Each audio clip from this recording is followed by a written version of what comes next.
Hello everyone, welcome to Club Reaction to Nice 1, Rangers 4 in the Europa League, here on Club at 22, the Rangers podcast. A game, a team, everything that is as mad as a bath full of spanners, honestly, because I'm just perplexed by it all, I really am. Delighted, but perplexed. I'm Scott Carney, and joining me to discuss, bring reaction to tonight's result in France is Nicky Oven. Nicky, how are you?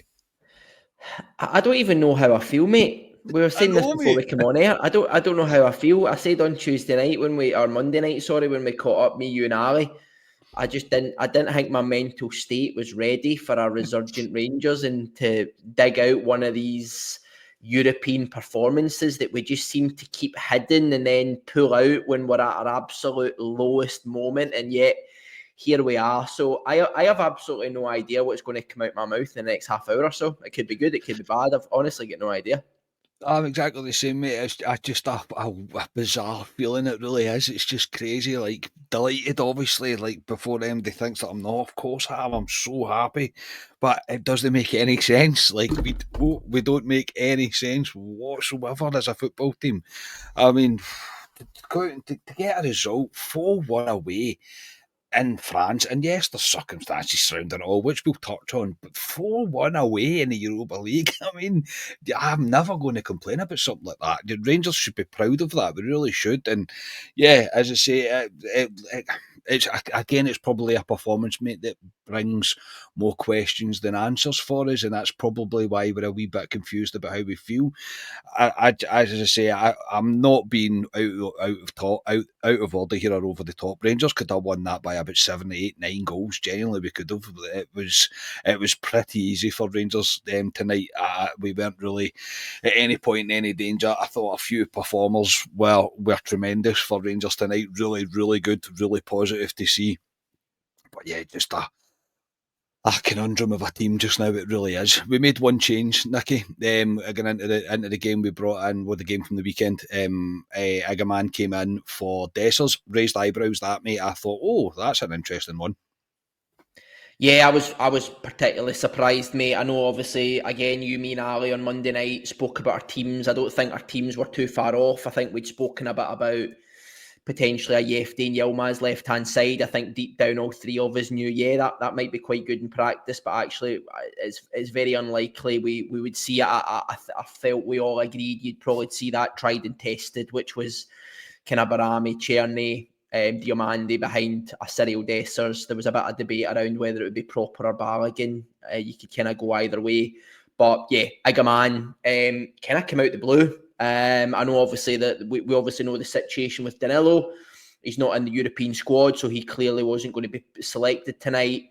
Igaman, it was a massive game to throw him in, but do you know what? He repaid his faith or Clement's faith in him because I thought he was sensational. I'm sure we'll come on and talk about him individually, given his contributions to the game. But maybe Clement thought big, physical, powerful team in Nice, doing very well in the French league, not so well in Europe. But I'm sure I've seen a stat, Scott, that I don't think they've been beaten at home this season yet. No, they haven't. No. And maybe he just thought we will be under quite a bit of pressure. Igaman has maybe shown in the short period he's been here, he's got slightly more in his locker in terms of being able to occupy defenders, doing that kind of one-on-one battle, holding the ball up, bringing guys into play. He's got a bit of pace about him. So maybe that was the thinking behind Clement, but it's just a bizarre decision. Every week we try and pick Clement's team and we never bloody get it right.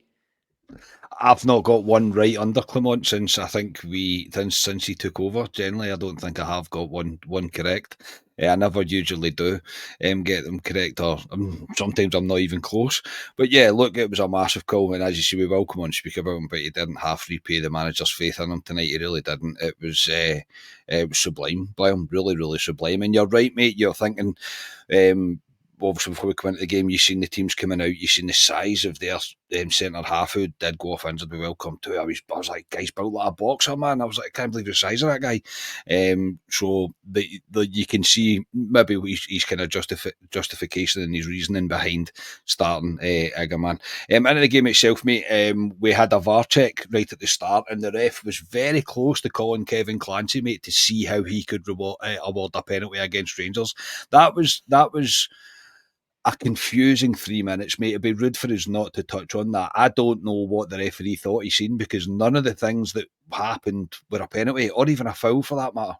No, it was a weird one. I jumped in the kitchen, to be honest, to grab my dinner, and I brought it back in, and I seen the VAR, and I thought, oh, here we go. And I actually heard the commentators talk a bit about a John Souttar handball, and I thought, oh, typical of bloody John Souttar. He does wear, and then he has that one moment of madness that costs us.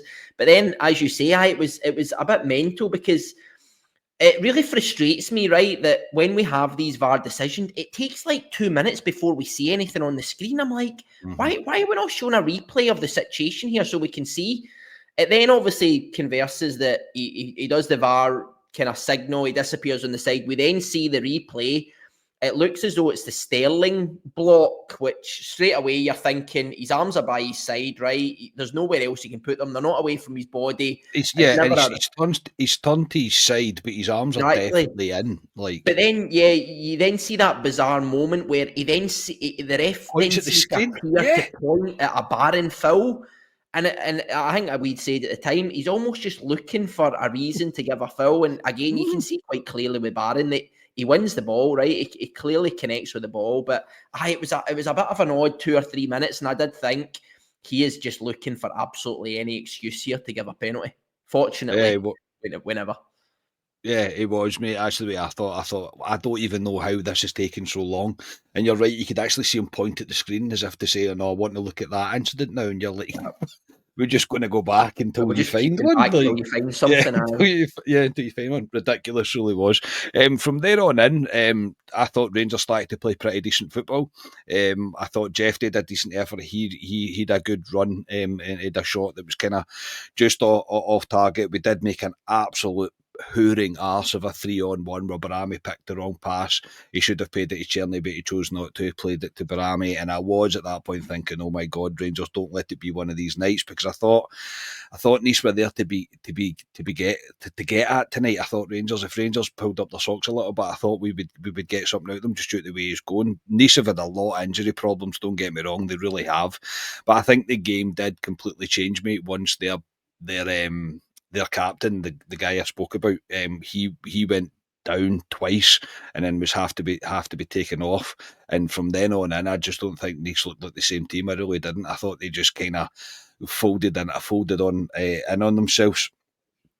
Kearney was the one that I thought looked more positive for Rangers, and it was him that got us off to the start of the start of the 4 goals. It's a cross from Sterling. Egerman does really well because he doesn't give up on his cross. He uses his physicality to get the ball, gets it to Cherny. Cherny gets lucky with a deflected shot, but he puts his 1-0 ahead, mate. And I thought, even briefly from what I'd seen from Egerman, he'd already started to occupy defenders, move the defenders about, give them something more to think about, linking up play, holding up the ball, all the things that we want to see from him. And this was a result of it. He didn't give up on the cross, chased it back, touched it to Cherny. Cherny gets lucky with the shot, but I'm going to take it all day long, mate. Tears in my eyes, mate. He's bringing out his inner Morelos to a degree, but I mean I think that's a fair comparison, right? One of our massive strengths over European football in that kind of 5 or 6 year period was Morelos' ability to hold up play, occupy defenders on his own, and Egerman has shown flashes of that, right? He's got a hell of a long way to go to get to peak Morelos, right? But you're right, he is showing flashes of that. And Cherny's a weird one, right? Because sometimes I look at him and I go, he's quite weak at times. There was an instance, I can't remember if it was before this or after this, where he was kind of in the corner and he tried to go by the guy and the guy just brushed him off a wee bit, and Cherny was kind of throwing his hands up looking for a free kick, and I'm going, you need to be a bit stronger, right? And we do see instances of that where he can look a wee bit powder puff, he can look a wee bit lightweight, but you can't really argue with his numbers, Scott. I mean, since he's come in, right, there has been wee moments where you're scratching your head going, I'm not really too sure he's the answer. But we've been crying out for a long, long time for a right winger who either is right-footed and will aggressively attack the byline and put crosses in, or he'll be one of these inverted ones like a Tierney who will come in and impact the kind of inside of the game. And Tierney's doing that, right? I mean, I don't have the stats in front of me, right? He must be on 6, 7, 8 goals now already. I don't know exactly what he's on, but he's contributing now. If you think about that front three, we've been so reliant on people like James Tavernier, people like Alfredo Morelos digging us out a hole with their goals and their assists. And when they go off the boil, you know what happens. And we've said for a long, long time now, we need to have people across that front three that contribute. And Tierney's got his frustrations, but he's certainly contributing. And it was a brilliant piece of play by Igaman, just the know-how to just roll that off to Tierney, and then just fire it. Bodies in front of you, just ping it. If you try to take a touch, you know what I mean, he'd probably been closed down. So it was the right decision just to swing a leg at it. Unfortunately, it came off. Yeah, absolutely, mate. And yeah, we as quick as we took the lead, we doubled the lead, mate. As I say, at this point, that some of the defending by the Nice defender here, they took the armband off their captain. I don't know what he's thinking here. Again, a ball over from Sterling. He seems to just think it's got enough on it to get back to the keeper. Diomande doesn't give up on it. He sees the ball late coming over the shoulder of the defender. He puts out his left boot. Whether he's just trying to make contact with it, whether this is actually a natural finish, I don't really care. I'm going to give him the benefit of the doubt because it's an unbelievable finish. It really is. It is top draw stuff. Me that was saying before the game, oh no, I need to watch Diomande in the 10 again. What a finish, mate. That's just absolutely incredible. And honestly, I'm going 2-0. What are Rangers? What is going on? But you've got to give Diomande credit here because he doesn't give up on it, mate. And the finish is genuinely sublime. It's absolutely brilliant. To give you a bit of credit, Scott, you obviously had a wee moan about Diomande on Monday, but I think what you did say is Diomande tends to turn up in these European games. I don't know if it suits him a wee bit better, Yeah. a wee bit more space. Maybe he's not playing against that kind of low block where it's very tight and congested. But Diomande was good tonight. I thought he was good tonight. He brings us an energy. I don't think he's a traditional number 10. We've said that collectively for a while now. I think he would probably be better as that kind of number 8 where he can go beyond and he can kind of support, etc. But as the 10, he done really well tonight. I thought he get stuck in. I thought he won a lot of balls. I thought his passing was much better. And I don't think he got enough credit at the time of how good a finish that was. As you say, I don't know what he was trying, but that is a unbelievable bit of skill to take that ball out the air first time and almost lob it over the keeper into the far post is a brilliant, and it's just there's a different energy with Rangers on a Thursday night. I don't know what it is, right? There is a different energy. There is no way anybody will sit me down and convince me that if Sterling played a ball like that over Dundee United defender's head on Saturday, we would have been busting our balls like Diamande to get and get it. There's just a Wouldn't have different been there. energy. I can't understand it. He wouldn't have been there. He wouldn't. No, he wouldn't I'm have been. convinced that he wouldn't have been there He for wouldn't that. have been, you're right. It's just a different energy and a different dynamic to us on a Thursday night, and I can't understand it. And there's a big question on Clement, which is how do you harness that and apply it on a weekend, right? When we come to the more domestic stuff. But brilliant finish, mate, and just his tenacity to run beyond and get on the end of that was fantastic. And we're in dreamland, 2-0 up. Absolutely, couldn't believe it. I can't believe we're 2-0 up, and even the missus is going, what are Rangers like? What? How come you can like? She's like, I've got no idea who Nice are, like you're playing. She's like, I've got no idea who they are. She's like, but I presume they're better than Dundee United. I was like, aye, they definitely are better than Dundee United. And she's like, and yous are away because obviously I'm not the game.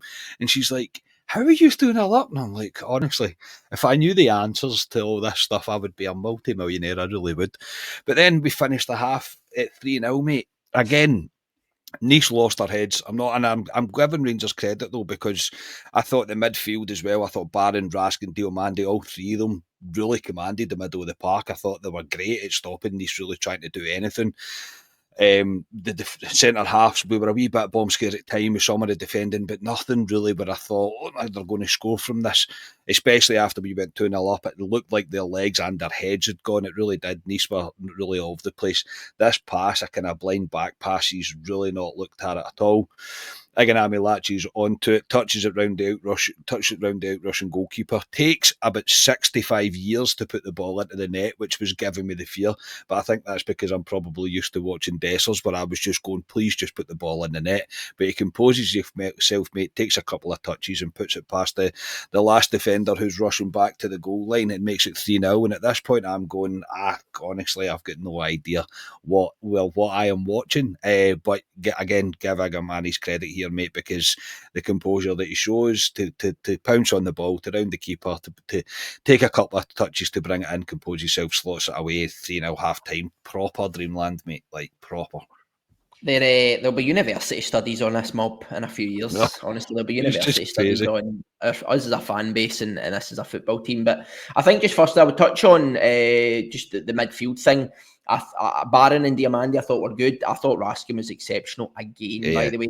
agreed. The boy Ndombele is no mug, by the way. I know it didn't really work out at Spurs, but he's one of the guys that he'll retire, right? And people will look at his YouTube clips and go, how the hell was he not playing with Real Madrid or Barcelona or somebody like that, right? Because some of the stuff that guy can do with football is tremendous. And I thought Raskin totally dominated him all game. He's so aggressive, Raskin. He's brilliant for us at winning the ball back. I think he always tries to play forward, and I thought for the vast majority of the game, Raskin was fantastic. I know again we'll come on and talk about man of match, but Raskin had a clear shout for that. And yeah, I think you're right. Nice massively lost composure when they lost that captain. I don't know what happened. The game became quite scrappy, particularly for them. Some of their passing, honestly, passing about at the back, passing about for their goalkeeper, their centre half was just utterly appalling. I can imagine their manager will be absolutely going at one in the dressing room, even now, 20 minutes, half an hour after the game finished. But brilliant by Igaman. Again, tenacity to run, to be aggressive and go and win that ball. I was the same as you. He took the ball around the keeper. You see, and I think Ali pointed out, his second touch is brilliant to take him right back on course for goal. And I just thought, just hit it. And he's obviously been watching Dessers a wee bit too much in training because he thought, no, I need 4 or 5 touches here. But listen, he goes in, he scores it. It was one of the ones where everything stands still just as you're waiting on him, kind of putting the ball in the net. But he put it in, and that was the point where he just thought, Nice have chucked it now. The game's done. They're completely done. Every bit of energy and enthusiasm has now been zapped out of them. Half team talk is just damage limitation. It was done. It was done, mate. Yeah, at 3-0, I did think, I was like, they're not going to be coming back from this. And as I say, I put a tweet out just before half time. I said, if Clermont wins us the Europa League, I might be able to accept us finishing 8th in the league, because right now that's the way it seems, honestly, because we're a different animal. I don't know what it is. There's probably another podcast to have about what it is, whether it's due to the lack of pressure. I've seen people saying that it's due to the lack of pressure. I honestly don't know whether the way we set up works better against European teams. Again, it's a difficult one to put your head on, and it is something that again we'll take in isolation. But a result in this manner, I would like to think, in the manner, the way that we've done. The way that we performed tonight, the kind of the goals that we scored, the amount of goals that we scored, it has to be something that can ignite this team. It really has to be. If they can't take anything from this, then that's a real concern. But end of the second half, mate, still not finished with the bonkers game yet. Nice came out and gave it a go the first 5 minutes. I think they brought out a decent save from Butland. It was from distance, just outside the box. Decent save from it. From then, Rangers went back up the park, and then again, their centre half just absolute bomb scare defending, passing out from the back, really poor. One gets think, I can't remember who picked the ball up, but they played it to Igaman then nutmegs the defender, and as cool as you like, mate, just strokes the ball as if he's been doing this for years for Rangers. Just stroked the ball along the ground, curling it into the bottom far corner. We are 4-0 up, and Igaman for me, which is confirmed by something that happened late in the game, but Igaman for me has just really spelt the end as Dessers been first choice. The guy to me looks ready, mate, and I'm not pinning all my hopes on him because I don't want it to be that let's just go for him, but we need positivity, mate. We need a guy that looks like he can do a lot more than what Dessers can do, and Igaman done a lot more than what Dessers done tonight, including 2 especially the second. His second finish is absolutely fantastic. I've got no real doubts that this guy needs a run now in the team. But 4-0 up, mate, and I'm just literally celebrating and laughing at the same time. This is an unbelievable goal. I think it might be a man that picks the ball up. I think it might be him that intercepts the pass. I can't remember. It might be either way. Igaman, he's still got loads to do, by the way. He's still got loads to do. He stands up. This is, I mean, people will go, you're getting carried away. This is R9-esque, by the way. This is R9-esque.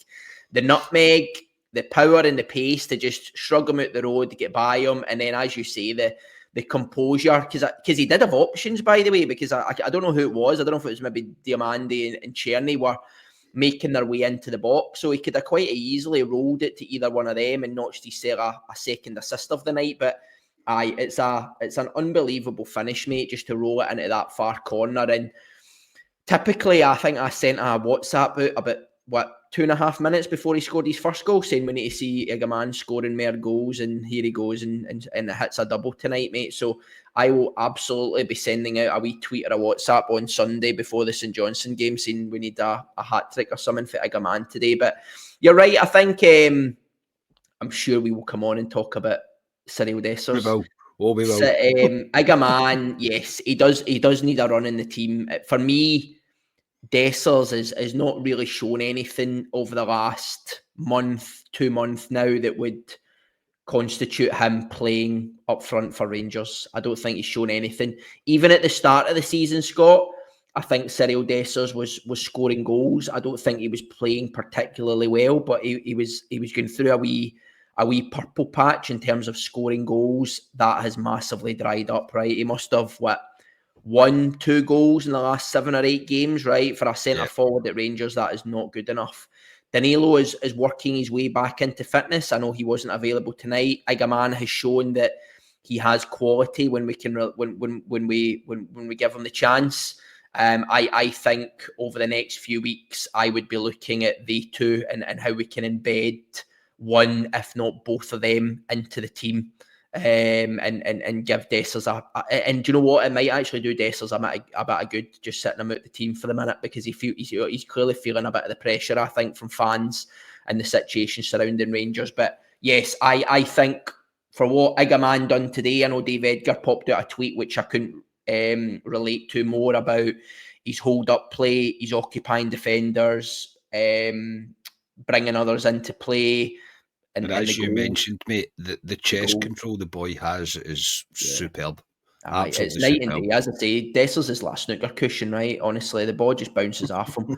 But Igaman, some of his control and his touches is sensational. His ability to take the ball out the air as well, some of them as well. So, yes, he has absolutely done enough to merit a start at the weekend. And to be perfectly honest, I think Danilo is second fiddle to Igaman at the minute.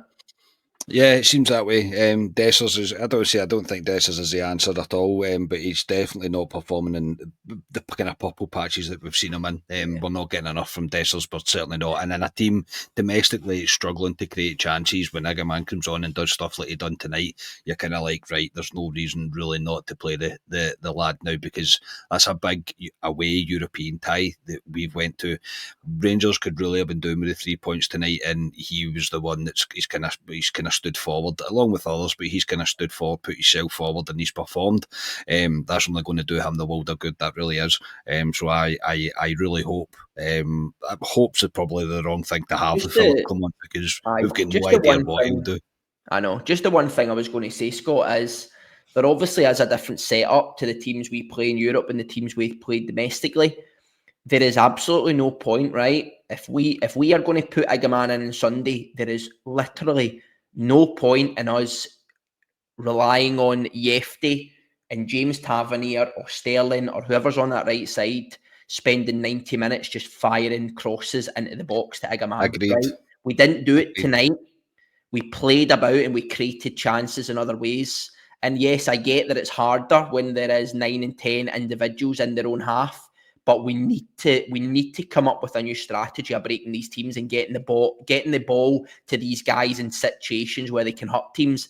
Firing the ball 6 foot in the air when Igaman's against 3 centre-halves that are all 6'2", 6'3", 6'4", will not work. And we'll have all us cussing and swearing again on Sunday going, why is Igaman not doing anything right? We need to think up a new strategy to help this boy. He's shown he's got the ability there. When we work to his strengths, we cannot revert back to the old, let's just fire 90 balls into the box and hope something comes off.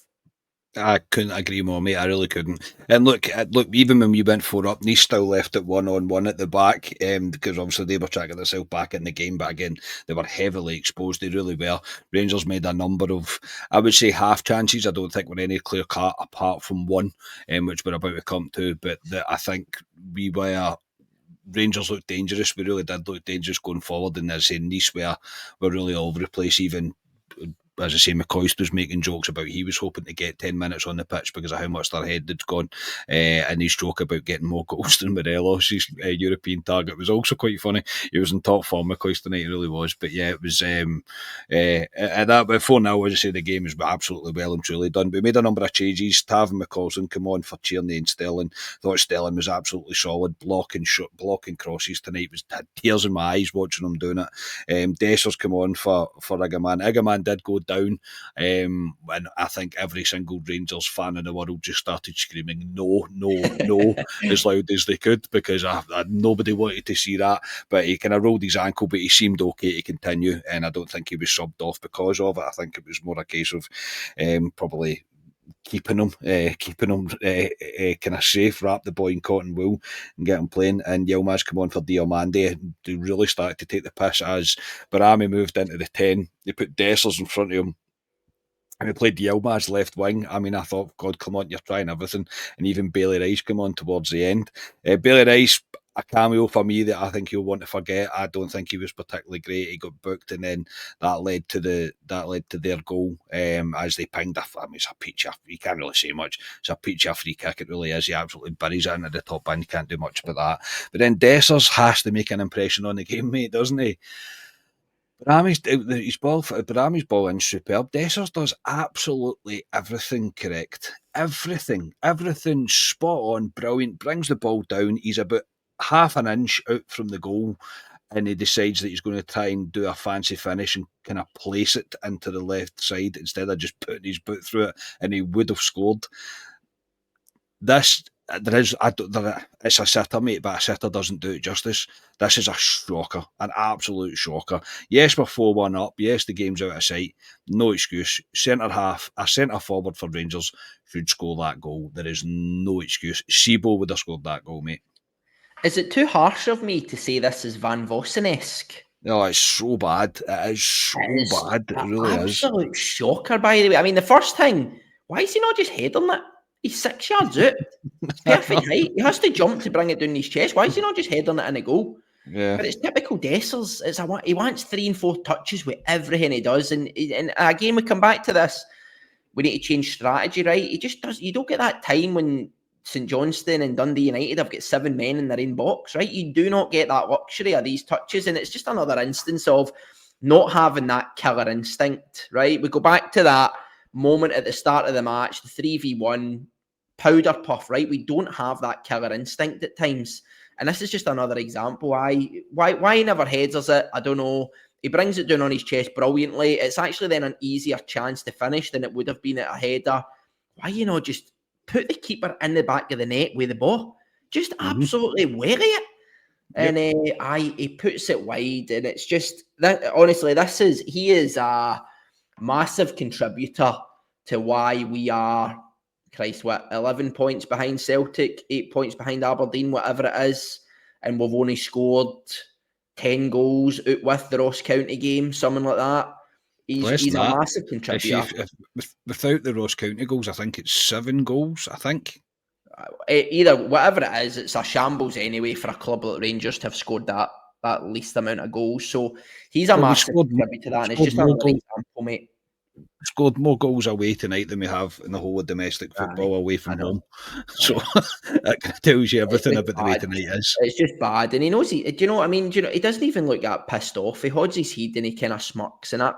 Do you know what I mean? That just pisses off Rangers fans even more because we want more goals, right? And he just doesn't do it. It's just another example of where he's letting us down in big moments. It's a confirmation for me that a man deserves his run in the team, mate. It really is when he does something like that. It's a shocker. It really is very, very, very, very bad. But we'll finish on a positive. Look, I've said it all the time, and I've said it all this season with Rangers and European football, that you have to take it in isolation. There is no getting away that a 4-1 win away to Nice, no matter what the circumstances are, is a fantastic result for this Rangers team. It leaves us on 10 points. We're in a very, very good chance of getting through now. Very, very good chance. Yes, we've got Manchester United and we've got Tottenham coming up, but we finish with the USB, is that what you call them? USG. USG, USB, that's a thing you stick in your computer, isn't it? USG. So you would like to think now that Rangers have done enough to get through, and as I say, a fantastic performance, a fantastic result, and I'm delighted about it. I just wish it didn't give me a sore head. That's basically the only thing I can get at, because it doesn't half when you start thinking about what's to come on Sunday. But man of the match for you tonight, Nicky, who would that be? I spoke about him earlier on. I would make an honourable mention for Raskin, but I have to give it to Igaman. It has to be him, right? Young boy, thrown in from the start. I don't think he really put a foot wrong, other than the mess up 5 minutes in when he should have just smashed it with his left foot. He tried to tuck in, but other than that, I thought he led the line brilliantly. Hold up play was sensational, bringing others into play. He get an assist, he get 2 goals. Igaman every day of the week for me.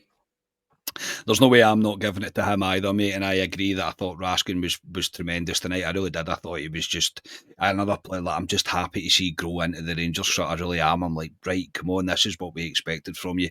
But you can't not give it to him, man. I was close to giving it to Sterling just for flying into a tackle in the first half and blocking across in the second half. I was like, my God, a right back that does right back things defensively, which is very exciting. But no, Igaman for me all day long. He deserves it. He thoroughly deserves it. And I hope to see more of the same from him going into the domestic football. Nicky, for tonight, mate, thank you very much for joining me.